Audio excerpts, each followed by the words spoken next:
where I introduce myself. I'm the VP and General Manager for Semarki. Pleased to be here with Anssi Tikka today, our partner for the Nordics area. Semarki are an MDM, Master Data Management company, but moving into the areas of application data management and data hubs. We're a software vendor, which is why we're partnering with Solita in this area. Solita are a very well-known systems implementation company, so no doubt they will introduce themselves. But just to move on, Yeah, so hi. Well, I was just going to say, this was put together by my marketing department, but I changed the bottom of my one, because so once Anssi has introduced himself, I just changed mine as well.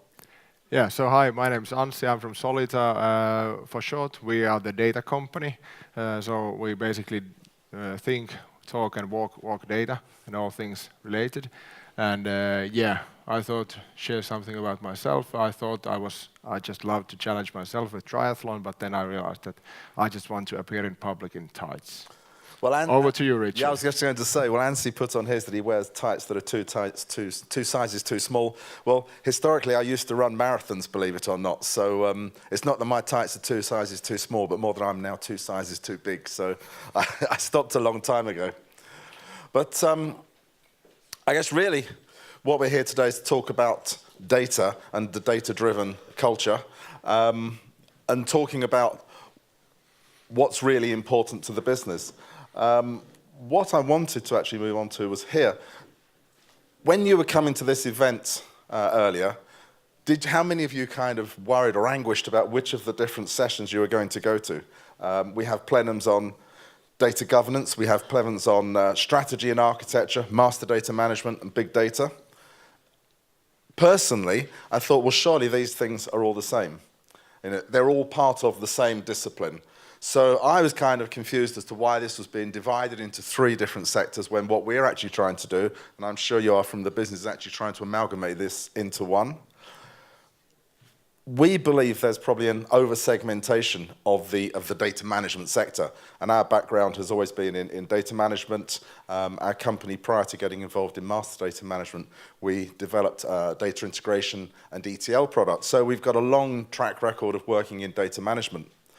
And the areas around that involve things such as master data management, the data integration, which is, if you like, our history. Data quality, we were talking about earlier in the panel. Around all that, no one's mentioned it yet, but the importance of workflows in data governance. Clearly, you cannot have strong data governance imposed if you do not have the workflows and powerful workflows for people, data stewards, being able to change data and send data off to other people within the organization for authentication. So we actually believe that you should think of these things all as one rather than separate components of data management. So I thought this was quite an interesting thing. Did you all think to yourself, which of the 3 different stages shall I go to? We certainly thought that. Where this comes together is, and again, if you follow Gartner, I think Greg from Informatica earlier mentioned that a number of cases where people are following Gartner. There is a movement now moving from master data management as we know it to application data management, and how that will affect people going forward. Obviously, in the MDM world, we're all familiar where you would have business applications, and actually, in this example here, we've got an ERP system, we've got CRM systems, HR, finance type systems. In my experience, most organizations typically have around 15 to 20 critical business applications that they're running. It isn't just 3, it's a very large number.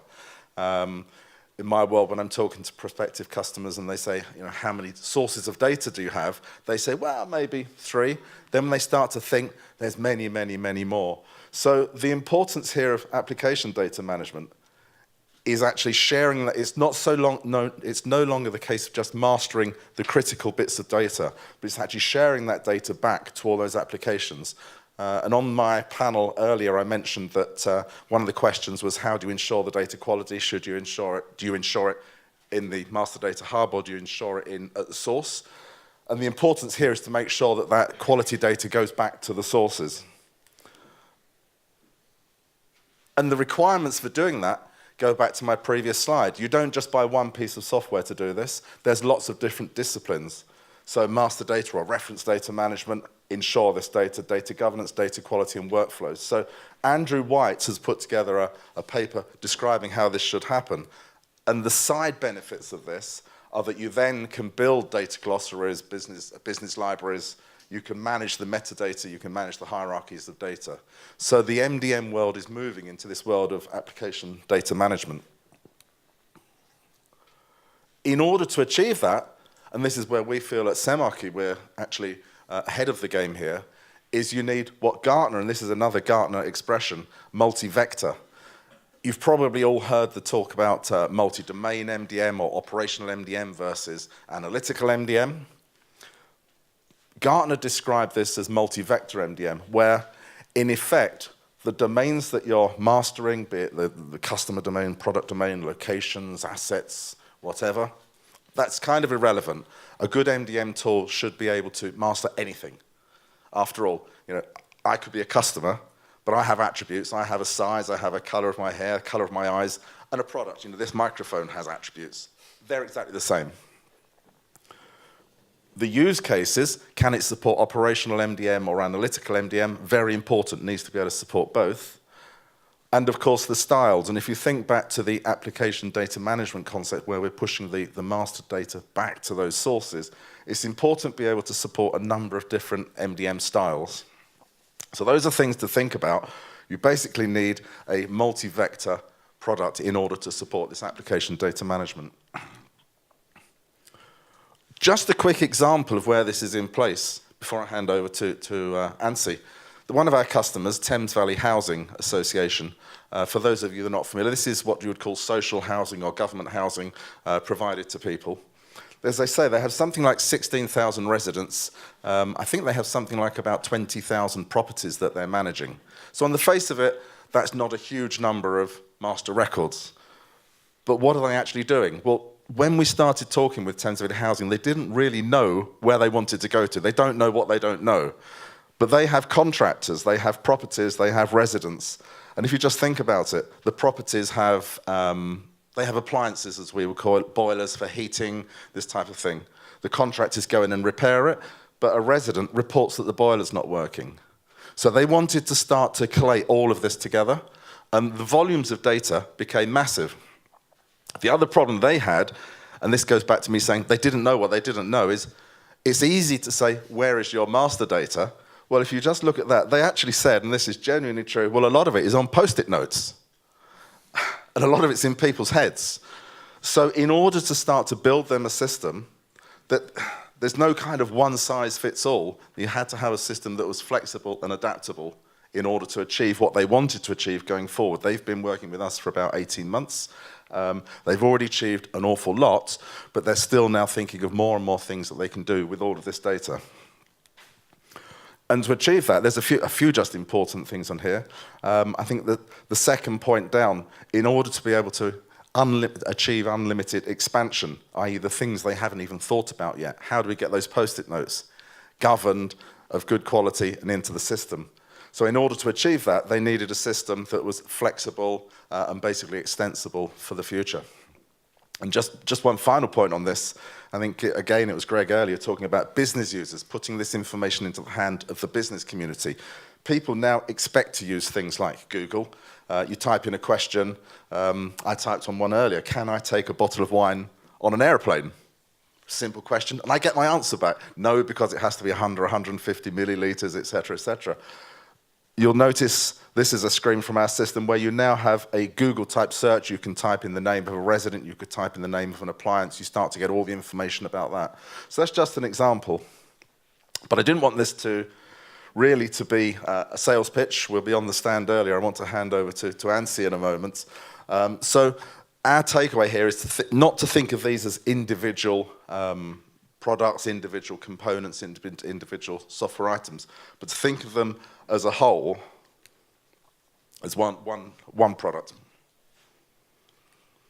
The other thing that I will do, which is a good way to segue into what Anssi is going to talk about, is that Earlier today, we were talking about failing and failing fast. I think you were probably all in that panel.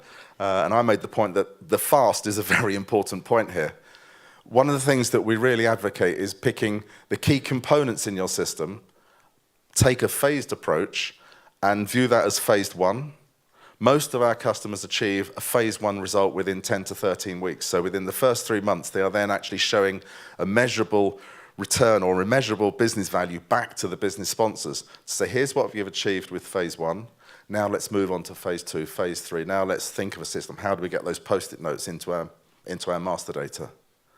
So that is a few things to think about there. Think about data governance, data quality, master data management as a whole. Think about something that is fast and flexible and what you don't know for the future. And make sure that the software platform that you're choosing is adaptable and able to do that. And with that, perhaps, Anssi, you'd like to take on from there? Yes, thank you, Richard. Exactly like Richard was saying, that you need to fail fast and you need to try out stuff. Somehow, Gartner is talking about mode 1 and mode 2, and somehow they are seen as opposing forces. Here, the leather shoe and the sneaker probably comes with the hoodie as well.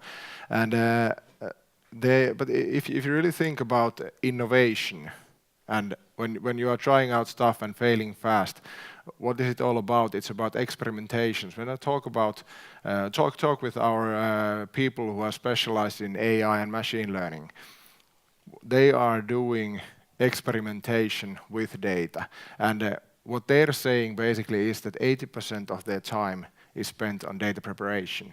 So turning it the other way around, if they wouldn't have to spend time on data preparation, they could try out stuff, innovate 5 times faster.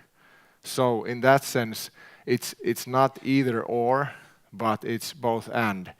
You have to think about data quality and governance in order to enable fast data-driven innovation. Who knows the name of this guy? Yep. Yeah, Andrew, I think. Yeah. That's right. He's the Stanford professor on machine learning, founded Coursera, works with the likes of Google and Baidu. And when he's talking about companies using AI and machine learning in their business, applying it on a day-to-day level, he's talking about three things. Strategic data acquisition. So these companies really look forward and think, what kind of data do we need to have about our business, our customers, competitors, the market, and so on and so forth. And they are looking years ahead in this thing. The other thing is centralized data warehousing. If you have 50 data warehouses scattered across the entire corporation, it's impossible for the data people in their sneakers and hoodies to start really doing proper experiments that would affect the entire organization. And the third thing, Telenor mentioned that automate privacy or die. I would say automate everything or die. In today's landscape, pervasive automation, meaning that you start from the infrastructure, create it as code that you can spin up, spin down, your data models, data loads, master data, how to automate it in the operational and in the analytical sense, and so on and so forth. But what he's basically talking about is a modern data platform. And what does a modern data platform then look like? Quite simple. Not really so sexy as you were expecting, or a nice picture of the cloud or something. But this is something that we've been actually working on for years now. And it's a living thing. I think it will be available on the Semaki website, so you don't have to try to take a picture out of it. But this is something that evolves as we learn new things about what kinds of aspects the companies have to take in mind. It also evolves when new technologies become available. It's the data-driven use cases are becoming more and more complex all the time. So there isn't like one correct answer for any of these boxes. Of course, I'm standing here next to Rich, so there are pretty darn good ones for some of the boxes. But you can build it out with different tools and technologies, definitely. But the key thing here is that you can't build it all at once. if you would start from this end here and aim for the top right corner, it would take about 2 to 3 years, and by the end you wouldn't have delivered any business value. So the key thing really is that when you start building these things, you keep the business cases in mind, make business and IT talk with each other, understand what is the value that we are creating. And we've been trying to do that for years, and sometimes we've been really successful, sometimes we've learned what not to do. But one thing that we've actually applied with some success is this data opportunity canvas. So you've seen these canvases all over the internet and in different workshops. The idea here is that we merged business model canvas and the machine learning canvas. So that it takes into account the ideas of the business people, and then also the reality, you could say, that IT is facing in organizations, that we have the data sources. The data there always not might be in top condition. You have to take into account how to access the different sources and so on and so forth. You understand the complexity there. But when you put these people in the same room and apply a tool like this, you can start really having a proper conversation, and then once you've filled a few of these out, you understand, okay, this is the value that we are trying to create here. Then you line up the business cases according to the expected business benefit that you would get from implementing them. And that's how you start. So then you have your business case one. Here, for example, the idea is that basically we have the mobile app for the customer, and we could combine information from our core business systems, the customer purchase history, what else has he told us about him or herself, and then we combine it with their location and the weather forecast for the next 2 weeks. And based on that data from different sources, we combine it, ingest it via the APIs, then combine it here in the data storage, apply machine learning on top of it, and create a product recommendation that, hey, you might be interested of this product or service that we can offer you. Sounds quite simple, but this is how you start. You build the necessary enablers and then deliver value.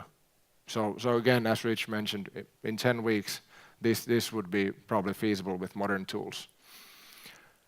And then moving on, second case, maybe a traditional embedded BI dashboard and the intranet, for example.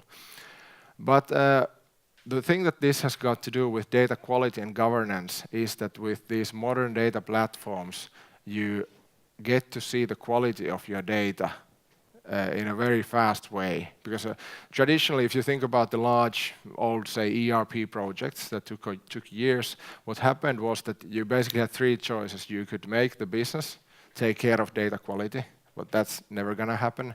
Then the other option was that you could have a strong integrator there who managed all the logic with data in the integration layer, but then you were totally stuck with that integration platform that you had chosen. Or the third option was that you tried to customize the ERP's business logic, but that's a bad idea on so many levels that I think we could have a separate day about that. But what happened that in the end of the project, you tried to create some reports, tried to get the numbers to match, and then you started to really see the problems. So immediately, right before the go live or immediately after the go live, it all became apparent that, okay, so this is where we stand. In comparison, when doing it like this, you see it use case by use case. You can start applying the tools that for example, Semarki provides on that use case, on that data. So you get to start improving step by step. Here's just a concrete example of what it might look like. And the key thing here is that this has been built with AWS components, but you can do it with basically any modern cloud platform that's available on the market. And the idea here is that you have your integrations, the different options there, but you ingest the data, and then it's just a set of real-time checks that the system does. It's fully scalable, and you compare the incoming data from the integration against an in-memory cache, where there's the reference data set available, and if everything looks good, all lights green, just pass the data through, store it for analytical purposes. If, on the other hand, the data doesn't match our reference data set, then we can do some automation there, and correct the data. And if it's totally new, for example, new customer, we will have to create a new golden record, then you can direct it to the data stewards. So the idea here is that with quite simple tools and a very, very limited cost, we were talking about that if you would run this for 1 month, it was like tens of euros that we were talking about, not like $1 million investment in licenses. So then you can pass data through this, combine the operational and the analytical use cases, and start to get moving with your data journey. Okay, but then the question is, what's the quality of your data nowadays? And I know there's lots of different dimensions there, but you have to have some metrics. You have to start somewhere, and definitely we and Semarki can help out you guys. But once you understand where you are, there's different options that you can do. This Rich actually told me that Thames Valley Housing did exactly this. They declared data bankruptcy. No, we are not going to use the old data that we have available in our systems. We are going to start from scratch, use case by use case, and start correcting the things. That's a thing that you can do if you are at this level. Hopefully none of you are, but if that would happen. 30%, it's much better idea to fix at the source. So for example, an email field, you don't want to be fixing that in the integrations, but you fix in the source that it only accepts something that at least looks like an email. Simple fix, 10 times faster than doing it in the MDM. Then moving on, you can use the automation provided by different tools. At 70% level, then you need to start involving people, start creating these data steward roles and help them do the work online in so let's say close to real-time fashion. And then when moving to 90%, really take the business people into the process, educate them about the data quality and how they have to make sure of it on a day-to-day level. And then 90%, it's not 100, but if you want to go there before just deciding that okay, yes, let's aim for 100%, think about the costs, because going from 90 to 100%, it'll be a huge effort, and our experience is that 90% data quality already tackles 95% of the different business cases that you'll encounter. So something to consider. And all the time that you are doing this, ensure, as Rich mentioned, that you are also fixing the data at the source. So not only creating a filter that it won't be passed through, but also the feedback loop there. So the key takeaways. So going back to my example with Thames Valley Housing, have a vision, but accept the fact that you're actually going to go there step by step. And this goes right back to my experience where people say they have 2-year projects or 3-year projects that have achieved nothing, they haven't come to fruition. So if you break this down into small steps, then you're going to get there one step at a time and you'll achieve results far more quickly. So that would be the first key takeaway.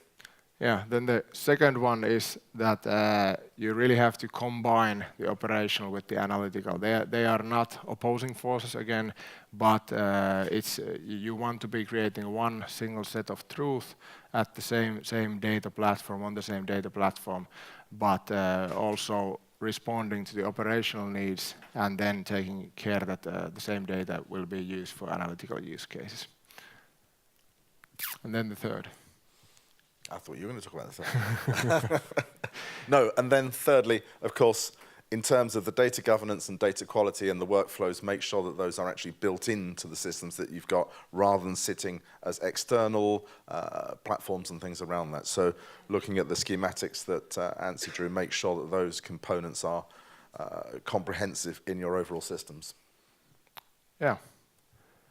All right, so slides will be available at the Semarkki website. So, and Thomas was showing 5 minutes, I think 1.5 minutes ago. So I think we have some time also for questions. Thank you. Thank you.